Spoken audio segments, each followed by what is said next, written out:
জিলা আইন সেৱা প্ৰাধিকৰণৰ উদ্যোগত আইন সজাগতা আৰু জ্যেষ্ঠ সাংবাদিক ঘনকান্ত বৰা আৰু বৰলুইত প্ৰতিষ্ঠানৰ কমলেশ্বৰ শইকীয়াৰ দ্বাৰা অভিনন্দন। আজি টুবুকীগ্ৰাণ্ড প্ৰাথমিক বিদ্যালয়ত আইন সজাগতা সন্দৰ্ভত সচিব মুনমি নেওগে ড্ৰাগছমুক্ত সমাজ এখন গঢ়াৰ সন্দৰ্ভত পিতৃ মাতৃৰ লগতে সমাজ সচেতন ব্যক্তিসকলৰ ভূমিকা সম্পৰ্কে আলোচনা কৰে।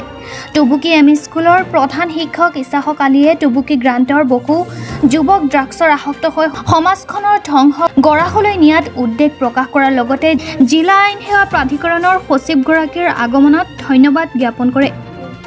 উক্ত সভাতে উচ্চতৰ মাধ্যমিক শিক্ষাৰ্থীৰে উত্তীৰ্ণ হোৱা 4গৰাকী শিক্ষাৰ্থী আৰু গুৱাহাটী বিশ্ববিদ্যালয়ৰ পৰা দৰ্শন শাস্ত্ৰত স্নাতকোত্তৰ উপাধি লাভ কৰাৰ বাবে জ্যেষ্ঠ সাংবাদিক ঘনকান্ত বৰা আৰু বৰলুইত প্ৰতিষ্ঠানৰ পৰা আটাইকে গ্ৰন্থৰ টোপোলা সন্মান পত্ৰ আৰু ফুলাম গামোচাৰে অভিনন্দন জনোৱা হয়।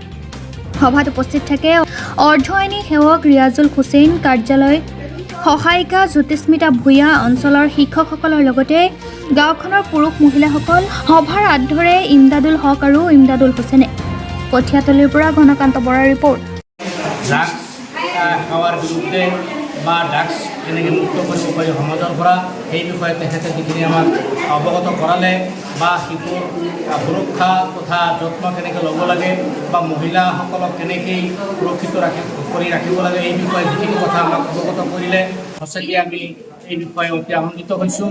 আৰু আমাৰ ইয়াৰ সমান্তৰালভাৱে আমাৰ এই অঞ্চলৰ অৱসৰপ্ৰাপ্ত শিক্ষক ঘনকান্ত বৰাদেৱৰ উদ্যোগত আমাৰ এই অঞ্চলত যিসকল হায়াৰ ছেকেণ্ডেৰীৰ শিক্ষাৰ্থীৰে উত্তীৰ্ণ হোৱা যিহেতু 5গৰাকী ছাত্ৰ ছাত্ৰীলৈ তেখেতে সম্বৰ্ধনা বা অভিনন্দন যাচিছে, তাৰ কাৰণে তেখেতক ধন্যবাদ জনাইছোঁ।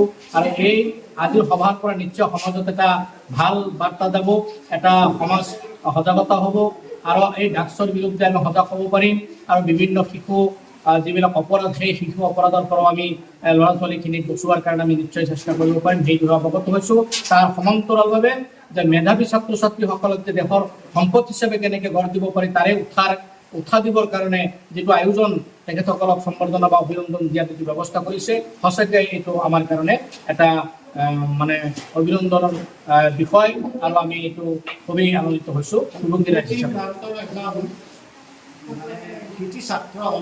তেওঁ গুৱাহাটী স্নাতকোত্তৰ ডিগ্ৰী লাভ কৰিছিল। সঁচাকৈ এই বিষয়টো আমাৰ কাৰণে এটা গৌৰৱৰ বিষয় যে আমাৰ আজি 60-70 বছৰ আবাদ কৰা এই টুবুকীগ্ৰাম এটা সংখ্যালঘু অধ্যুষিত অঞ্চল আৰু মানে খুব বেছিভাগ 80% 90% মানুহ ইয়াৰ শিক্ষিত নিৰক্ষৰ মানুহ। এই অঞ্চলত মানে উচ্চ শিক্ষিত মানুহ বুলি ক'লে আমাৰ যিসকল আমাৰ বৰ্তমান আমি যিসকলে শিক্ষকতা কৰি আছোঁ তেওঁলোকে আমি প্ৰথম ইয়াৰ শিক্ষিত হিচাপে আমি ঢাপলি মেলিছিলোঁ, কিন্তু তাৰ পিছৰ পৰা মানে আজি প্ৰায় 30 বছৰ 25 বছৰ হৈ গ'ল আমাৰ ইয়াৰ পৰা এজন স্নাতকোত্তৰ ডিগ্ৰী পাছ কৰা ছাত্ৰ আজিলৈকে আমি ইয়াত জন্ম দিব পৰা নাই। গতিকে আমি অতি আনন্দিত যে ইমদাদুল হক নামৰ যিজন ল'ৰা আমাৰ, এই ল'ৰাজনে যোৱা 2023 বৰ্ষত ফিলচফিত তেওঁ MA পাছ কৰি পেলাই আমাৰ সমাজখনলৈ এটা গৌৰৱ কঢ়িয়াই আনিছে আৰু আমি এই গৌৰৱ কঢ়িওৱাৰ লগে লগে আমাৰ সমাজখনৰ নতুন প্ৰজন্মসকলক এটা উৎসাহ তেওঁ দিব পাৰিছে।